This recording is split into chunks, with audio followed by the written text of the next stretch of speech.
Assalamualaikum warahmatullahi wabarakatuh.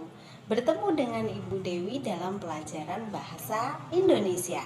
Kali ini Ibu akan membahas KD 3.2 menganalisis struktur dan aspek kebahasaan teks laporan hasil observasi. Sebelum Ibu membahas mengenai teks laporan hasil observasi, apakah kalian pernah berkunjung ke suatu tempat?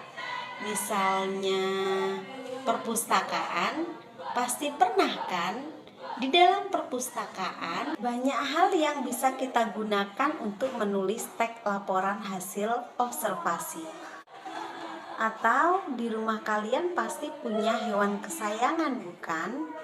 Misalnya kucing. Kucing juga bisa dijadikan sebagai objek teks laporan hasil observasi. Nah, kita kembali ke pembahasan awal ya.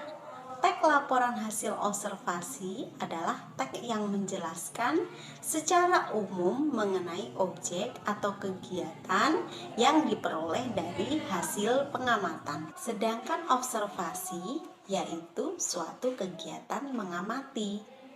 Di dalam teks laporan hasil observasi memiliki ciri-cirinya yaitu 1.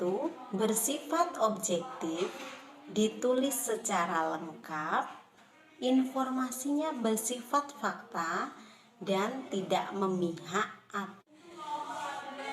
Selain ciri-ciri, teks laporan hasil observasi juga memiliki struktur atau bagian-bagian di dalamnya. Struktur teks laporan hasil observasi meliputi 1. Definisi penjelas atau pernyataan umum, 2. Deskripsi bagian, dan yang ketiga adalah deskripsi manfaat.